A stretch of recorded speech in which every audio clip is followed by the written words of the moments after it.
Okay. Hi, everyone. It's MA. This is take 5 because my cats kept fighting, so I'm a little flustered, so I'm going to take a deep breath. Okay. I'm here to talk about books. I'm here to talk about an enormous tower of books that I've brought into my home on magical, esoteric, witchy, tarot subjects, and I have not read them yet. Some of them I haven't even cracked open.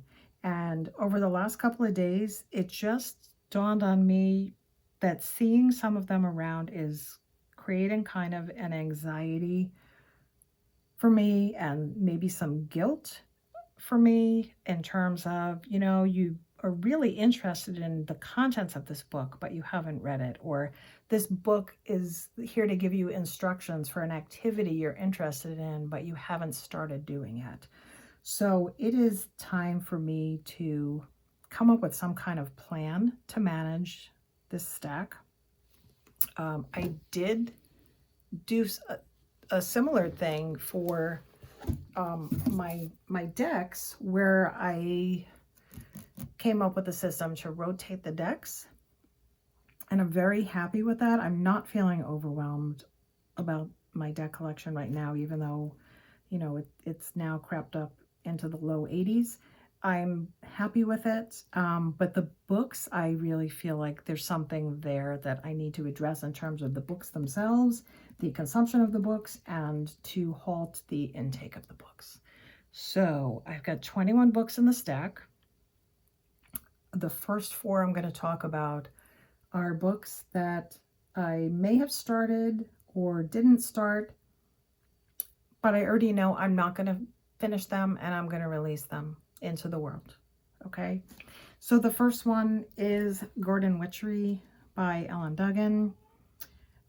We've talked sometimes with tarot decks about decks that were bought for an aspirational version of the self. This was bought for an aspirational version of me. I do not garden. I don't have time. I have an uncooperative body in terms of some tasks that are required for gardening. And when I have free time to be outdoors, I just prefer to go to the nearest forest and walk around out there. So I am going to pass this along into the world.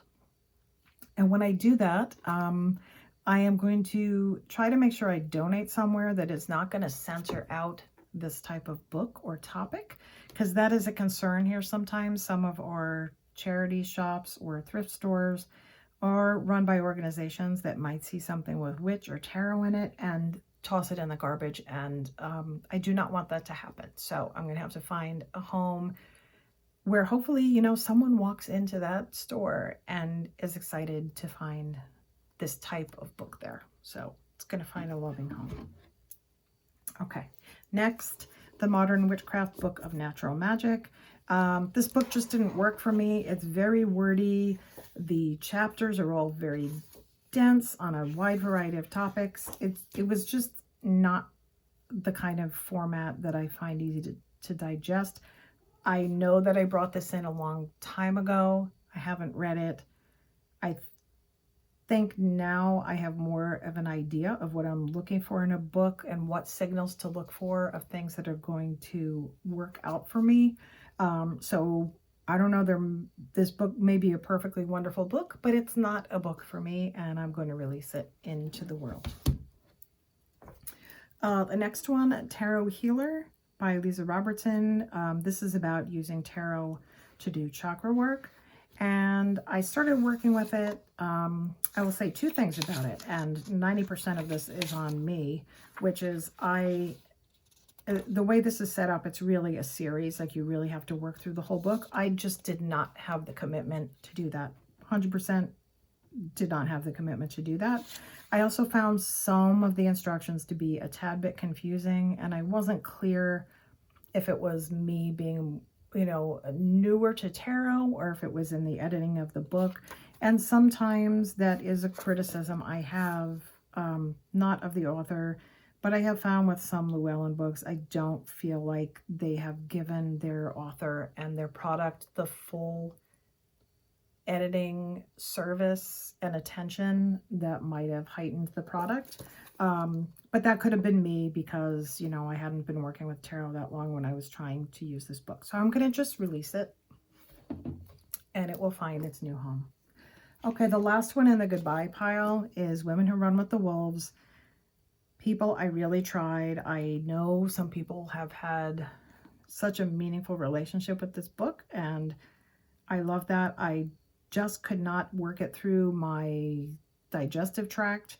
I just really struggled, and I was feeling that it was a chore, and that's not going to help me with the material. So I am, before I lose it to the world, going to just have a look through the bibliography and look to see if anything there captures my attention that I think I want to look into in another way. So those are the ones that are going. Then we have the stack that I have not really looked at very much lately. I think maybe out of one of them I've started reading the first few pages. And the first one is the Christopher Hughes book on Caradwen. I did start this book. I'm very excited to work with this book. Any kind of deity practice is very far outside my comfort zone, but right now it's also outside my zone of how much time and devotion I have to pay attention to this. So I am very interested in working with this book. I'm going to be at a writer's residency at the beginning of January, so I'm thinking if I read this book in December and then go back and do the activities and actions associated with it while, during those first 2 weeks where I'm really focused in outside my normal life, I think that may be a nice way into it. And if I haven't mentioned it before, one of the things I really appreciate is Christopher Hughes made YouTube videos of the Welsh pronunciations and various other things in the book, including that where in the book there's a guided meditation, there's a recording made of it, so you don't have to try to figure out how to get a guided meditation that's on a printed page into your ears.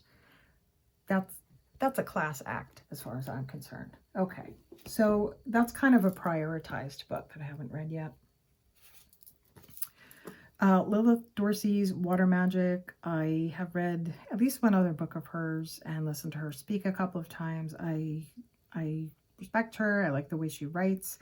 I'm happy to read this. I think I may just have to take some of these that I'm not reading for a particular reason and then make a calendar similar to what I did to rotate my decks to kind of make a reading calendar. And I think overall my life is suffering a little bit from the lack of that kind of planning. So any of you that have got bullet journaling videos out there, I'm probably coming for you to pay some attention so I can get my stuff together.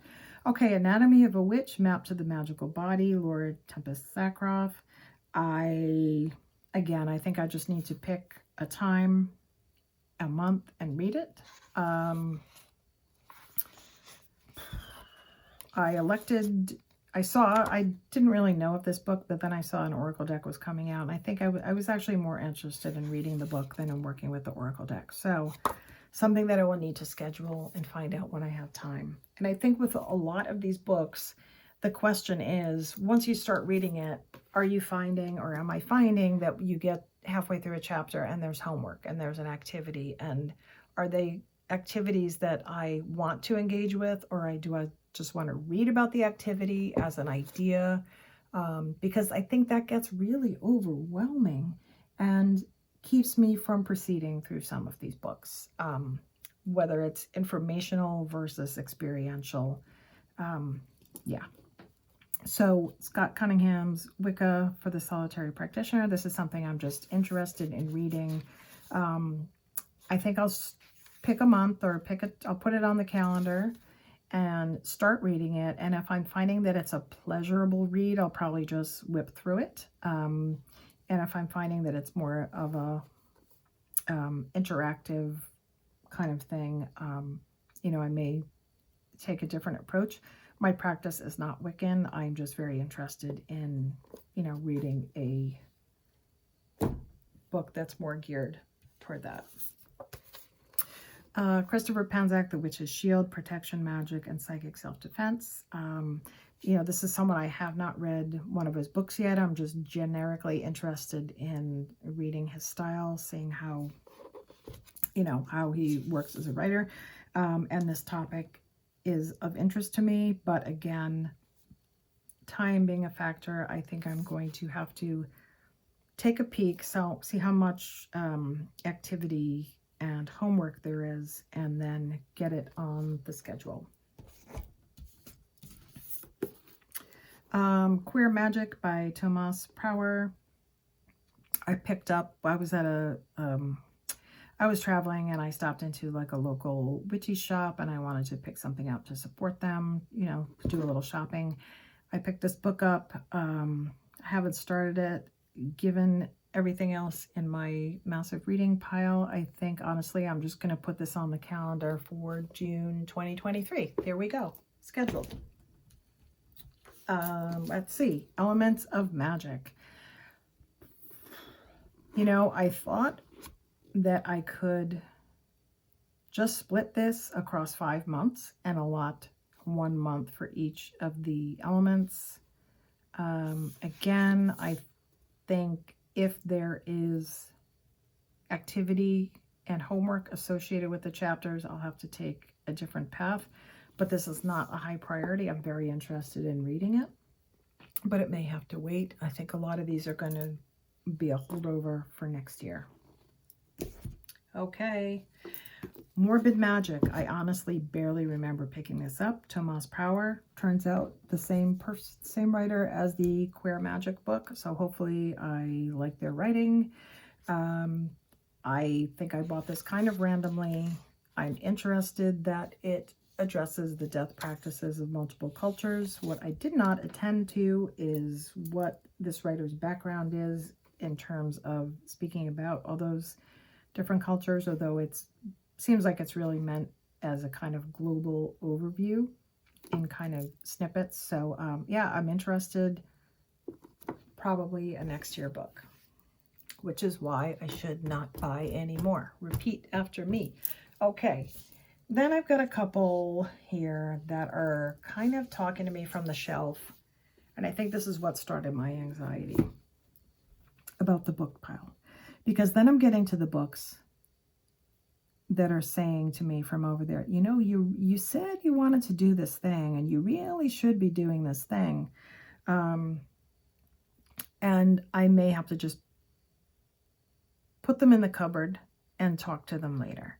So I was at the Omega Tarot week and I came back and, you know, I'm all fired up and I made a couple of oracle cards, and the next thing you know, I said, I guess I'm making a deck. I'm making a collaged oracle deck. And to be fair, I have been interested in this book for a long time, just to read it. But now it's in my hand as an obligation of something that I now don't have time or energy to work on. So I think I'm going to put this somewhere and find a way to remind myself that I have it, and think about, and while I reassess my time management and whether I have time to work on this deck or not. So that's what's going to happen with this one. Okay, that's a plan. Okay, the next one, Molly Roberts, Art Magic. Okay, I think with this one, because it's so pretty and it's activities, but I don't have to read the instructions. I can just kind of look and get a picture of what's happening. I think this is one that I can plan that for like a rainy Sunday, I'm going to make a cup of tea and sit in a comfy chair and read this book as an act of pleasure. Okay, that's what's going to happen with that one. See how easy this is. Okay, Fiber Magic, Witch's Guide to Spell Casting with Crochet, Knotwork, and Weaving. Yes, more aspirational selves. However, I will say this book is laid out so that it just shows me little pictures of the crafts, and I'm going to keep this around so that if I have like a long weekend or some time on my hands, I can kind of think ahead and pick one of these to work on, maybe have a friend come over and play with it. That was kind of my thinking when I got it, is to use this with other people. So I have to find a way to store this so I remember I have it, so that it's not causing me anxiety and making me feel like I should be doing something that I don't have time to do. Okay, those are my crafty books. Then I have a few that I think I can consider as a reference book to read piecemeal. This first one is New World Witchery, a trove of North American folk magic by Corey Thomas Hutchinson. I really enjoy their podcast. I did start this book and I got to page 41. I'm enjoying it, but it's a lot. It's a big, chunky honker, and I think I need to put it away, remind myself that I have it, and come up with a plan to read a little bit at a time, or to remember to go refer to it if I have something on my mind about a specific practice. So that's that one. Then this one I had picked up probably at a secondhand bookstore, Mandala Symbolism by Carl Jung. I am working on an art project right now, and theoretically, my aspirational self is saying that I'm going to use this as a reference. I don't know if that's going to happen, but I'm just going to keep it accessible and consider it an optional resource. Then this next one, I don't even know if this is a book you sit down and read, right? But I did treat myself to this beautiful Pamela Coleman Smith book by Stuart Kaplan with Mary Kay Greer, Elizabeth Foley O'Connor, Melinda Boyd Parsons. I mean, it's just like gorgeously illustrated. It's really a coffee table book. So I think I'm going to give myself permission to put it on a proper coffee table, as if I have one, and you know, just enjoy the illustrations and the beauty of it from time to time. So that's the plan for that one. We're in the home stretch. I've got 4 more. The White Goddess by Robert Graves. This book has its issues. I am aware of them. However, because it is a historical grammar of poetic myth, because of the writing practice I'm engaged with, this really is a book that I need to spend the time and digest. So I think I'm going to find, I've been telling myself for 2 years I'm going to prioritize this. I think this is something I can do 1 chapter a week. That would be not so many pages, you know, between 10 and 25 pages a week, maybe some that are longer. But because of some work I'm doing, I really need to spend the time with this. It's more of a reference and a pillar book for me for the merging of my writing practice and the witching and spiritual practice. So I got to find a way to put that on the list. Sigil Witchery. I think this is one I may just plan to bring with me to the writing retreat in January. I love making sigils, but I'm in a rut. Mine all look very similar to each other. So I'm interested to branch out and get some better ideas about that. And I think that if I work with this during a time frame where I have like a head that's like completely in creative process and not running around doing 50 million things a day, including my day job, I think I won't be overwhelmed by the thought of it. So that's a January book. Psychic Witch by Matt Oren. I did start this one. I'm really enjoying it, but this is one where the amount of homework slowed me down. So, but I am also committed to working with it. So I think this is one where I may schedule 1 day a week where I read a certain amount of it and commit to do the exercises at the same time that I'm committed to do the reading. I think I can do that. I think I can work with this one this year if I break it down and make it manageable for myself, because I am very excited about this book. Okay. And then the last one is The Tarot for Yourself by Mary Kay Greer. This one is just a slow burn for me. It's not this one because it is essentially a workbook. I'm just getting through it whenever I can, and that is fine with me. So this is just going to stay as an open-ended finish.